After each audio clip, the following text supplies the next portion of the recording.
예수 그리스도 안에서 하나님은 모든 계획을 완료하셨다.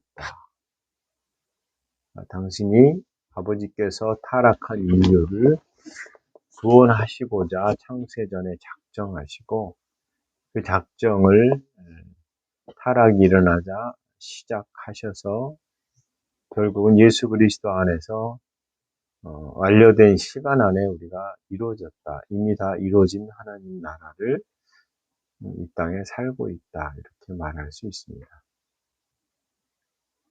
그래서 이 십자가의 부활과 제자들이 그 그리스도의 오심, 부활하신 육체를 가지신 예수님과 만나고 나서도 복음에 대한 이해가 충분하지 않았습니다. 그러다가 예수님이 승천하시고 그분이 약속하신 성령님이 오시면서 그들은 비로소 예수님의 가르침이 무엇인지를 깨달았습니다. 그분이 하셨던 모든 생각과 말들과 동작 하나하나가 헛된 것이 하나도 없었다라는 거죠. 그리고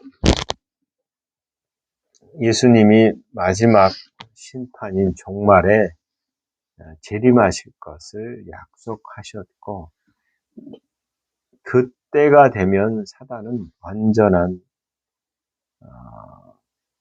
더 이상 활동할 수 없는 곳으로 갇히게 되죠.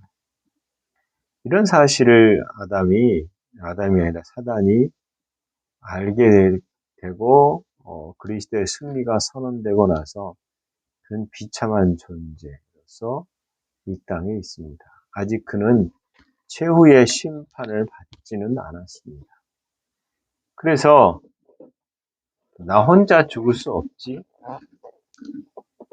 그래서 영광의 하나님의 약속을 받은 자들을 끊임없이 미혹하고 유혹하고 넘어뜨리고 심지어는 지옥에까지 같이 가게 하려고 합니다.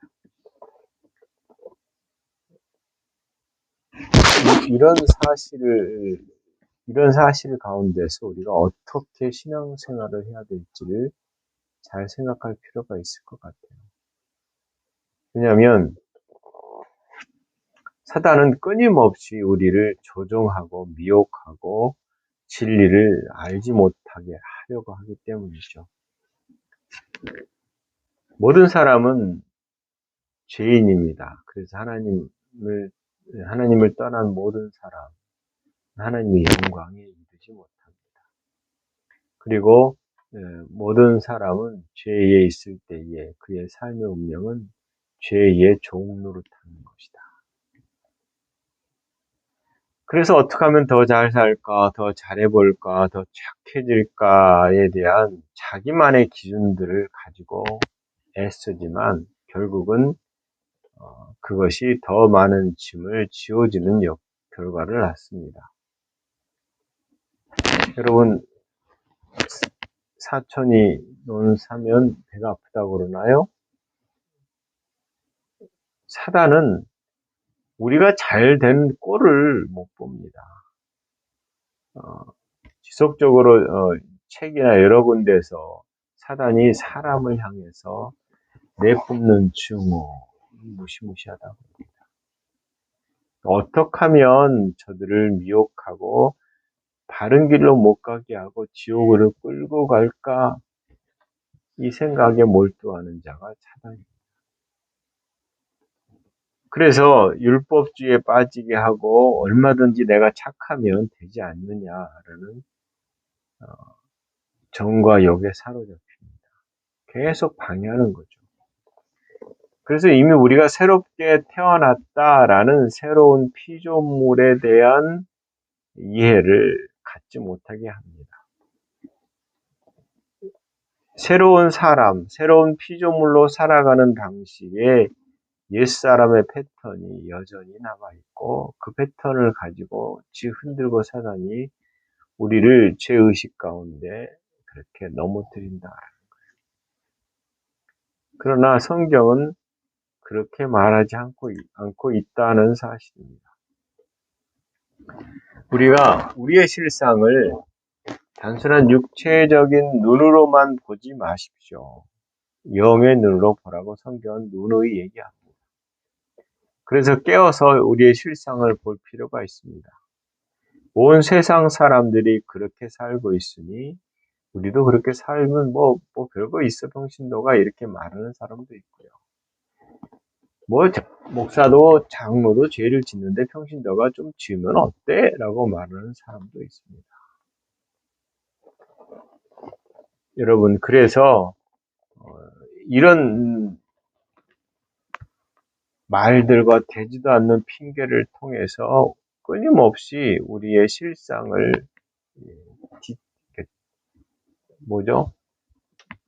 하나님 원하시는 길로 가지 않도록 이렇게 미혹한다.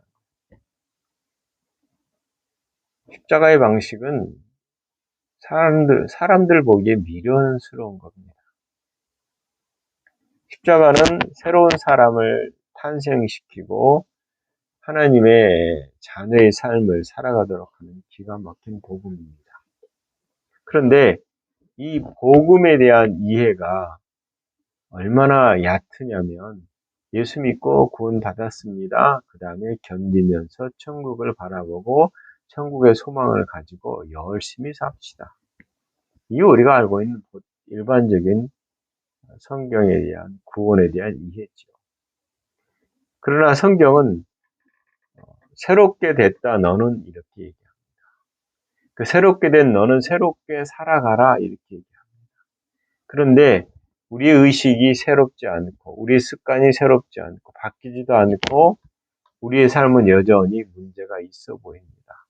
그래서 자신이 거듭난 것에 대한 확신도 잃어버리는 경우도 있고 그래서 거듭남의 확신을 잘 심어준다고 말하는 구원파에 빠지는 경우도 있습니다.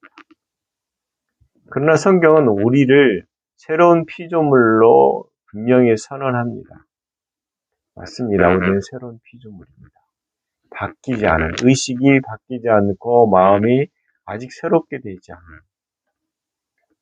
그래서 이 새롭게 되지 않은 것, 근데 이 새롭게 되지 않은 것이 십자가에서 죽어버렸어요. 그러니까 이것이 우리의 본질이 될 수는 없다라는 겁니다. 영이고 하나님의 생명으로 우리가 태어났고 이 생명의 능력을 따라서 그 아버지의 성품도 나타낼 수 있다라는 것. 이미 받은 것을 믿고 행하는 사람, 십자가에 있는 모든 유산의 것을 상속받았다는 것을 알고 거기에 대한 사용 설명서들이 있어요. 성경을 보면서 그 생명을 풍성하게 하는 삶을 살도록 해야 된다. 그러므로 올해가 여러분 하나님과 동행하는 해가 됐으면 좋겠다라고 생각했습니다. 우리가 늘 동행하죠. 그런데 동행하는 것보다 함께 하시는 하나님, 그리고 함께 하시는 하나님을 내가 믿습니다 라고 말하면서 실제로는 동행하지 않는 삶이 있다라는 겁니다. 여러분, 하나님은 항상 함께 합니다. 내가 느끼던 느끼지 않던 그게 그분의 약속이거든요. 임마누엘이라고 말할 때 수테고지 한 천사가 그 이름을 임마누엘이라 이렇게 세상 끝날까지 너희와 함께 하겠다 이런 의미의 말씀을 이름을 얘기합니다. 그 임마누엘 예수님 예수 그리스도께서 승천하시잖아요. 항상 함께 하기로 해놓고 왜 가시지? 그분이 말씀하신 것은 영이요 생명입니다. 그러므로 그분이 내가 너와 함께 하겠다라고 말할 때의 그 함께함은 눈으로 보이는 방식이 아니다라는 겁니다. 그분이 함께 하시면 눈으로는 이 땅에서 그분이 활동하시는 동안만 눈으로 볼 수 있었습니다. 그러나 지금은 그분이 육체를 가지고 이 땅에 나타나서 우리처럼 이렇게 살지는 않으세요.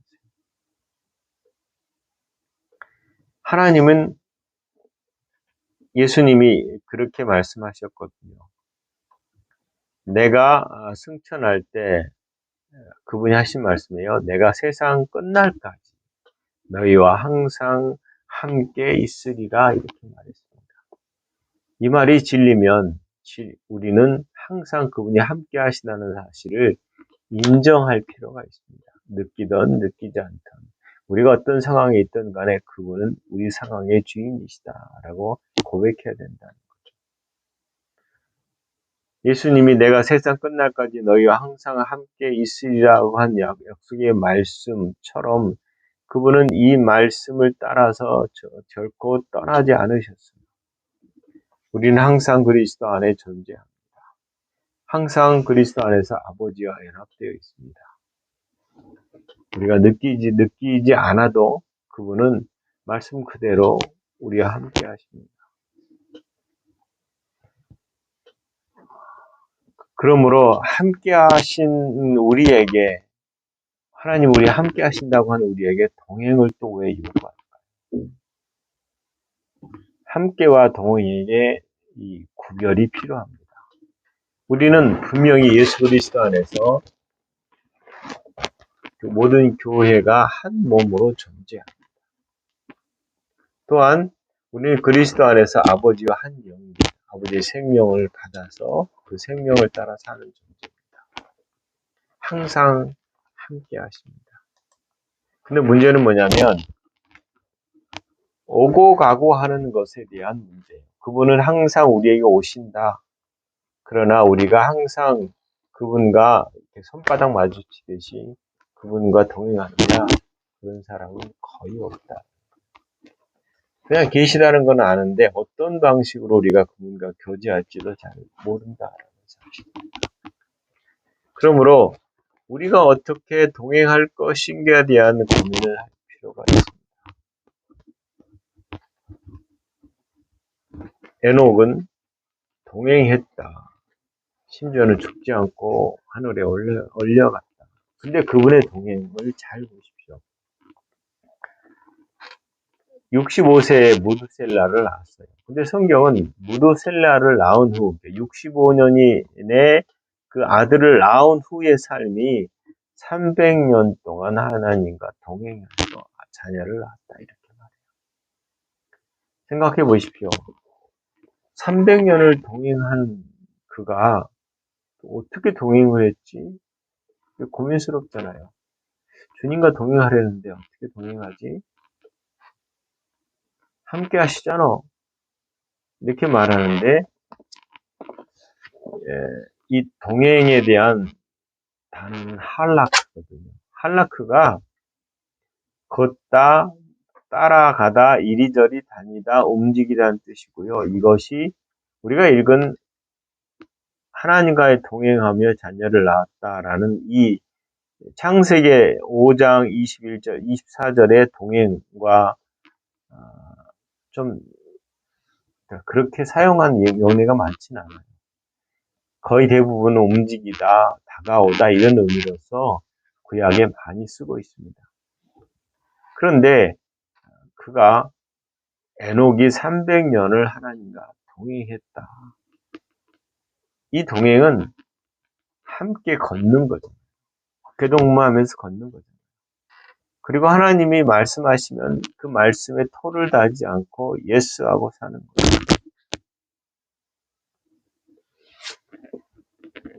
그러므로 동행이라는 말은 자기 것을 주장하기 전에 자기 뜻을 포기하고 고집했던 것을 내려놓고 하나님의 목적에 계획에 내가 따를 거야 라고 선택하는 거죠. 이 삶의 모본이 에녹이다 하는 것입니다. 노아도 마찬가지였죠. 노아도 동행했습니다. 그리고 이 동행은 점프해서 예수님에게서 그 동행의 삶을 보여주십니다. 여러분, 예수님은 이 땅에 계셨지만 우리 아버지께만 순종했습니다. 아버지께서 말씀하시는 것만 따라서 하고 말하고 선포했습니다. 어떻게 보면 이게 동행이죠. 에녹은 동행이라고 말할 때 하나님과 보호조를 맞춰서 걸었다. 함께 걸어갔다. 이것은 교제지요. 우리는 이런 교제를 잘 나눠야 되는데 제가 교제를 잘 못해요. 그래서 문제를 가끔씩 일으킵니다.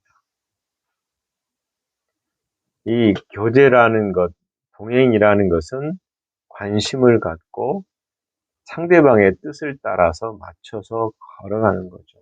근데 하나님과의 동행이라고 말할 때는 주도권이 우리 가운데 있진 않아요. 같이 갑니다. 같이 가지만 그분의 뜻을 따라가는 것이고 그분의 뜻에 순종하는 것이죠. 보조를 맞추고 그 뜻이 무엇인지를 알고 뜻대로 고백하며 사는 것입니다. 그래서 300년을 살았다라고 말할 때는 쉬운 날짜가 아니에요. 굉장히 어려운 긴 시간입니다. 그것을 하나님과 동행했다라고 말합니다. 하나님의 뜻과 함께하는 삶이 애초부터 있지는 않았어요. 에녹은 성경에 분명히 65세에 무두셀라를 낳고 나머지 삶이 하나님과 동행했다. 참 고민스러운 게 뭐냐면 도대체 뭘 동행했다는 거지? 이런 생각을 하게 되잖아요.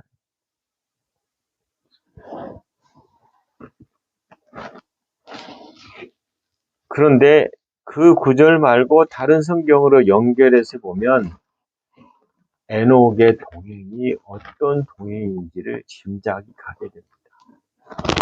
하나님은 우리가 우리의 뜻을 따라서 하나님과 일치하지 않을지라도 가서 뭔가 할 거야 라고 할 때에 하나님은 그 의견에 그 생각에 동의하지 않으십니다.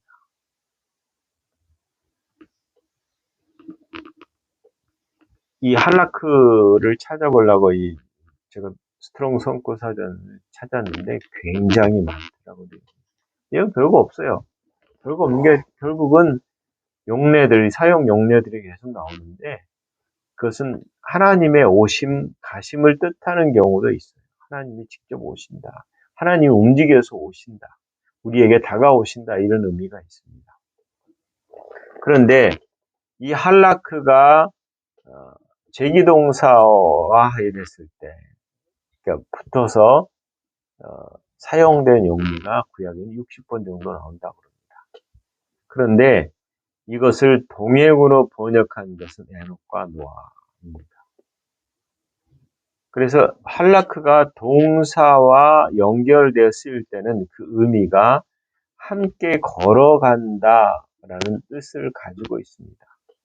그러니까 그냥 할라크 그러면 하나님의 행동하심과 뭐 동물의 행동도 있지만 그 의미가 더 가까운데 그러지 않고 다르게 의미를 넣었을 때, 다르게 의미가 아니라 쓰임새가 달랐을 때는 그것이 전혀 다른 의미가 아니라 동행이라는 단어로 해석하고 있습니다. 근데 이 동행에 대한 이해를 잘 해주고 있는 말씀이 아모스 3장 3절입니다. 두 사람이 의합지 못하고서야 어찌 동행하겠느냐라고 말합니다. 다시 말하면 뜻을 같이 해서 동행하는 것이지 같이 걸어간다고 동행하는 것이 아니다는 거예요. 다를 수 있거든요. 함께 한다라는 말에 한 공간에 있을 수 있습니다. 제가 제일 못하는 건데 제가 집에서 유사모랑 같이 있으면서 말을 안 하면 동행하는 게 아니잖아요. 교제하는 것도 아니고. 근데 말을 잘 안 하거든요. 같이 있지만 같이 있는 게 아닌 거죠. 하나님께서 내가 너와 함께 하겠다. 예스, 함께 하십시오. 그리고는 함께하는 그분에게 말도 걸지 않고 인생을 혼자 사는 거죠. 그건 동행이 아닌 거죠. 결국 동행이라는 것은 하나님의 뜻에 순종하는 것이거든요. 일치시켜서 그분의 뜻을 나타내는 삶이 동행이다. 그래서 뜻을 같이 하기 위해서는 내 것을 주장하는 것이 아니다. 하나님의 계획을 먼저 살피고 하나님의 뜻이 무엇인지를 알아보는 거죠. 헬기 목사님의 그 동행과 관련한 얘기를 들어보면 하나님이 먼저 가는 것에 대해서 얘기해요. 내가 무슨 얘기를 하면 먼저 가지 마라. 그러면 내가 보이지 않지 않느냐. 나랑 함께 가든지 뒤쳐져서 가라. 이렇게 얘기합니다. 우리가 하나님의 뜻을 따라 살겠다라고 하고 비전을 세우고 뭐 1년 비전 백서 뭐 이렇게 세우잖아요. 좋아 보이거든요. 그런데 그 선한 계획들이 하나님의 뜻을 방해할 수도 있습니다. 자신이 아무리 좋은 계획을 가질지라도 하나님의 계획 안에 있지 않는다면 그것은 옳은 열매를 맺지 않는다라는 거예요. 하나님이 나는 너를 향해서 이런 계획을 가지고 있다. 이렇게 하면 좋겠다. 얼마나 딱 그렇게 알려주면 좋겠어요. 근데 그러진 않거든요. 근데 구약의 선지자 중에 요나가 있잖아요.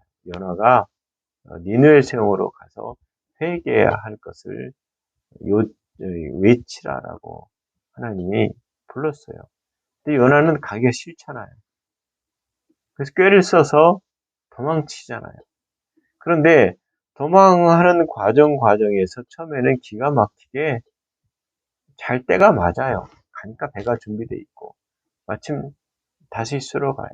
아, 이것하면 하나님이 말씀하신 것을 따라가지 않아도 되겠구나라고 하고 꼼수를 부려서 그 배를 탔는데 배가 풍랑을 겪고 죽음에 처할 수밖에 없는 상황에서 이것이 도대체 누구 때문에 일어난 일인가라고 사람들이 하다가 결국 주목된 게 요나잖아요. 요나가 자신의 잘못을 깨닫고 바다에 던지라고 그러거든요. 생사람을 던져서 죽이라는 것인데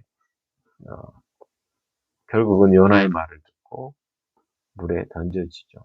근데 요나는 희한하게도 회개하고 다시금 니누웨이로 가는 일이 벌어집니다. 이게 무슨 말이냐면 하나님의 뜻을 따라 난 동행하고 싶어요.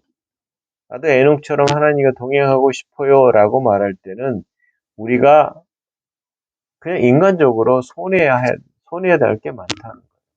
내가 하고 싶은 것을 멈춰야 되거든요. 그분의 것을 해야 되거든요. 근데 그분의 것이 해야 되는데 그분의 뜻이 맞는지 그것도 모를 경우가 더 많아요. 그러기 위해서는 잠잠히 머물러 있는 것도 좋은 것 같아요. 동행은 순조로운 삶을 산다는 의미가 아닙니다.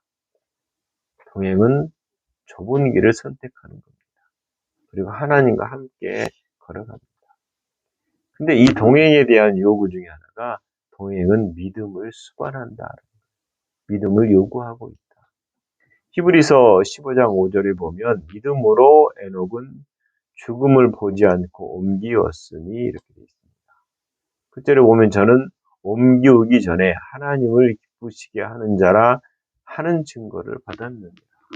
즉 에녹의 동행에는 하나님을 기쁘시게 하는 자가 존재되어 있다라는 겁니다.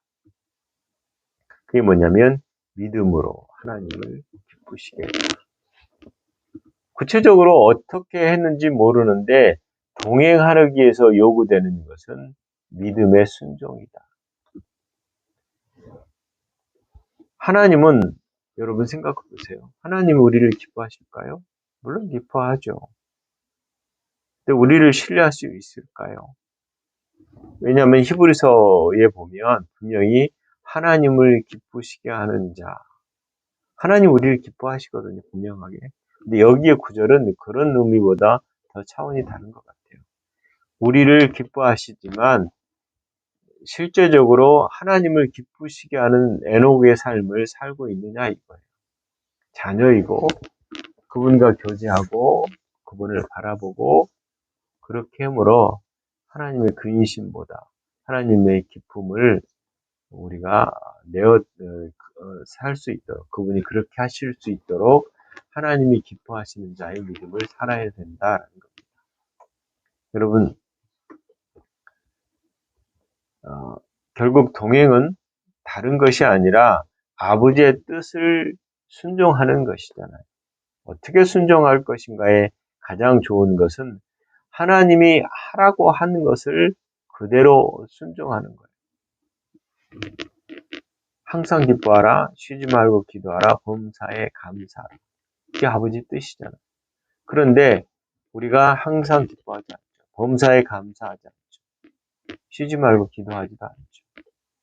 그러면 어떻게 하나님의 뜻에 순종한다고 하겠습니까? 아들 예수 그리스도를 통해서 우리를 위해서 하나님의 신령한 복을 우리에게 주셨고 예수님과 공동 상속자거든요. 이거 여러분 계속 들었잖아요. 우리는 공동 상속자다. 그리스도와 동일한 권세를 가지고 있다. 그럼에도 불구하고 예수 그리스도 안에서 그 승리를 우리가 잘 선포하지 않아요. 우리에게 이미 이룬 그 나라의 삶을 우리가 잘 하지 못합니다. 그 이유 중에 하나는 우리가 여전히 눈에 보이는 방식을 따라서 살고 있기 때문이에요. 쓸모없는 자, 약골. 여전히 옛사람의 방식을 우리가 습관적으로 하고 있습니다. 상황이 어떻게 우리를 기뻐하게 할 수 있어요? 상황이 우리를 기쁘게 하는 것이 별로 많지가 않아요. 그래서 우리는 상황을 얘기하거든요. 근데 하나님께서는 내 의견에 동조하라. 찬성하라. 이게 동행이거든요. 마귀의 의견에 어떻게 동조하겠습니까? 우리가 여기 마귀의 뜻이야라고 생각하면 결코 동의하지 않을 것입니다. 그런데 쉽게 분별할 수 있음에도 우리는 동의하는 경우가 많아요. 동의란 말은 사단이 원하는 것을 따라서 말을 하거나 행동하거나 한다는 거죠.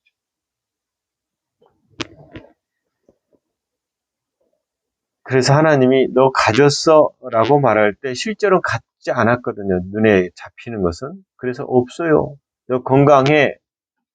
아니 나 안 건강해요. 이렇게 말하는 거죠. 왜냐하면 예수 그리스도 안에서 이미 어둠의 권세에서 아들의 나라로 옮겨진 나는 눈에 보이는 것을 따라서 이제는 말하지 않아도 되는 존재인데 그게 훈련이 잘 안 된다. 바뀌지 않는다. 머리로는 이해하고 있어요. 근데 안 돼요. 근데 안 되는 이유에 대해서 우리가 결국은 우리의 고백을 놓치지 말라라는 겁니다. 그리스도 안에서 내가 모든 것을 할 수 있잖아요. 그래서 나는 모든 것을 할 수 있다라고 말하기 시작해야 됩니다. 내 몸은 항상 건강하다라고 말하기를 시작해야 된다라는 겁니다. 우리 신앙이 빨리빨리 자랐으면 좋겠는데 잘 자라지 않아요.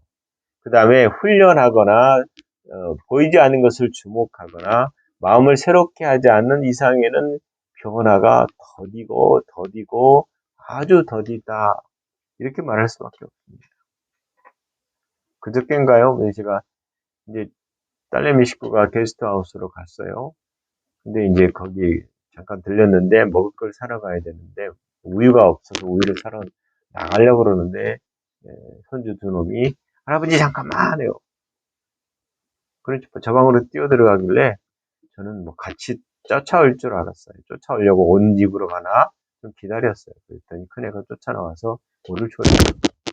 뭘 줬어요? 500원을 줘요. 보태라고 이제 사라고 그러면 줘서 제가 씩 웃으면서 됐어 라고 얘기했어요. 할아버지 그냥 갔다 와도 돼. 이 아이가 돈의 가치를 아직 몰라요.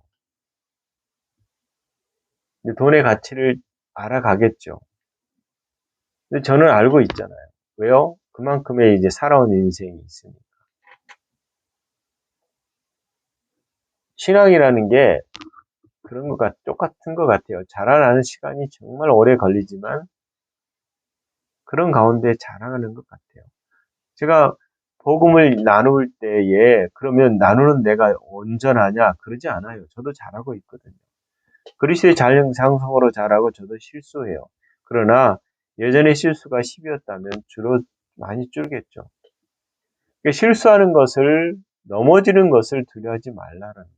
다시 일어서서 또 걸어가자라는 거예요.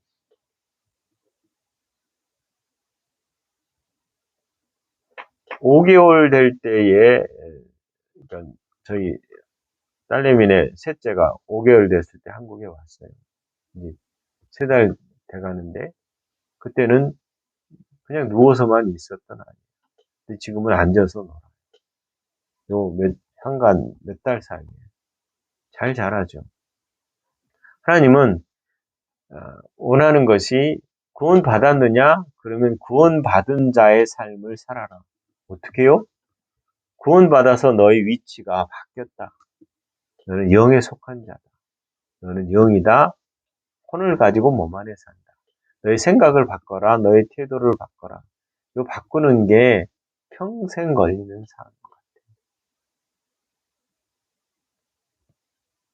그래서 우리가 하나님과 동행하기 위해서, 매일 동행하기 위해서 마귀에게 동의하지 말고 하나님 말씀에 동행하라는 것. 나는 이긴 자다. 나는 항상 기뻐하는 자다. 나는 항상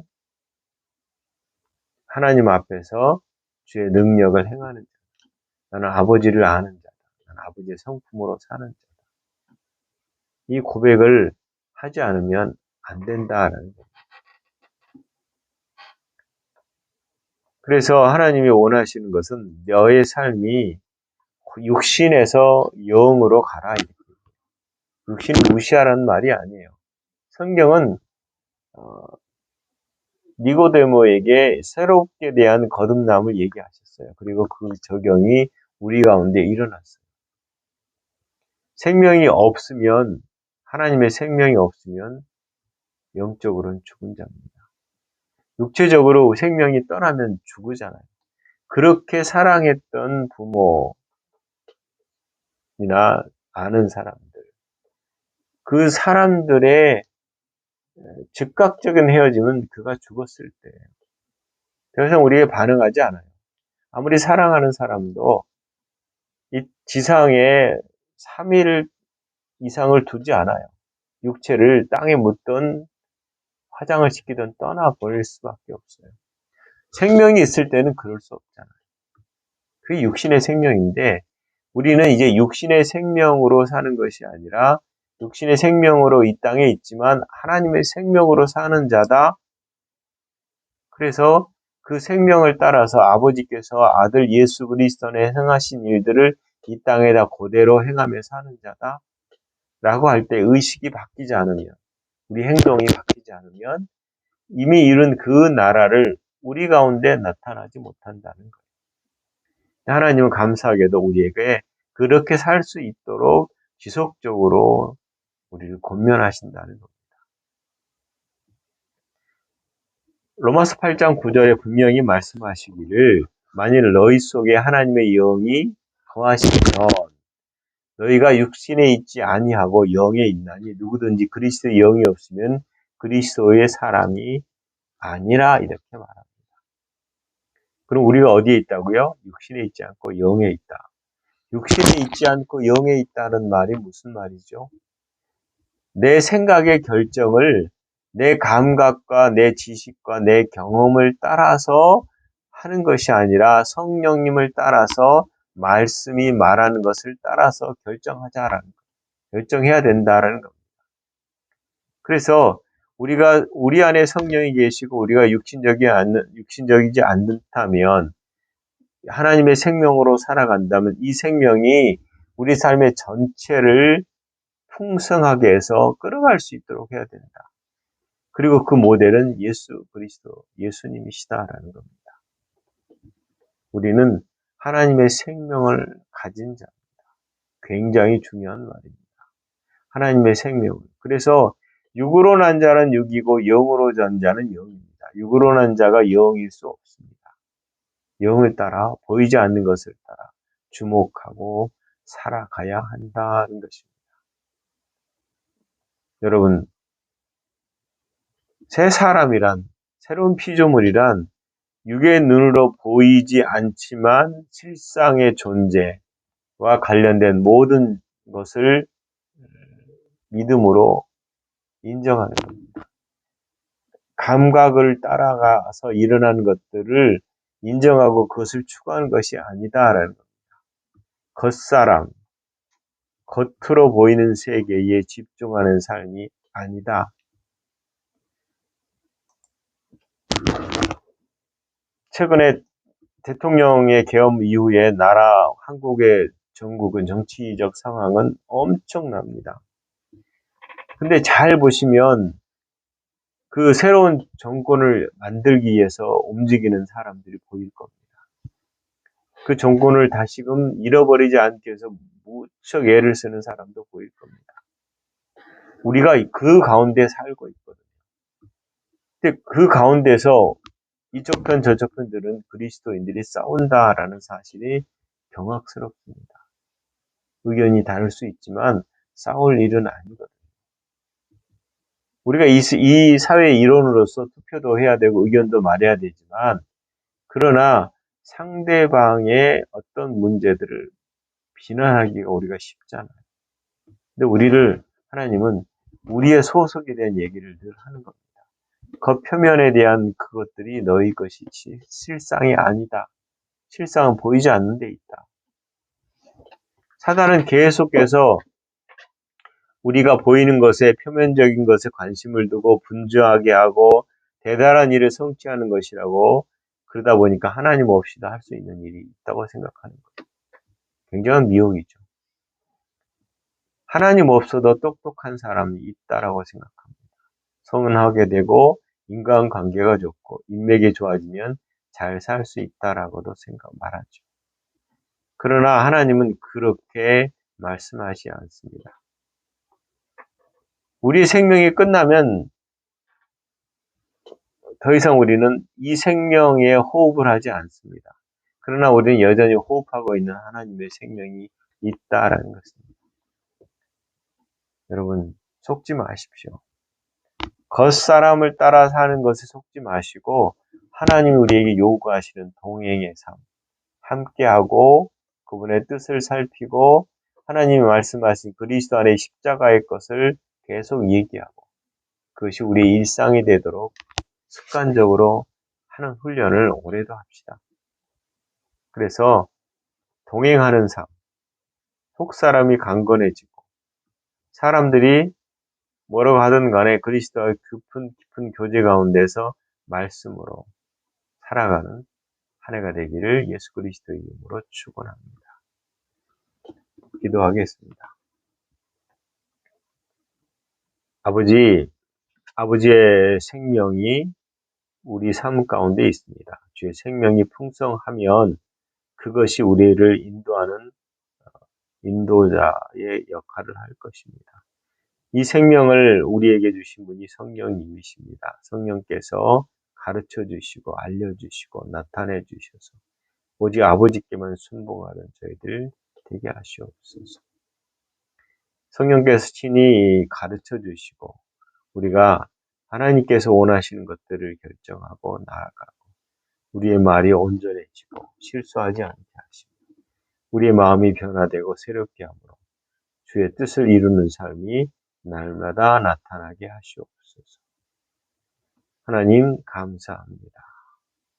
영광 받으시옵소서. 예수님 이름으로 기도합니다.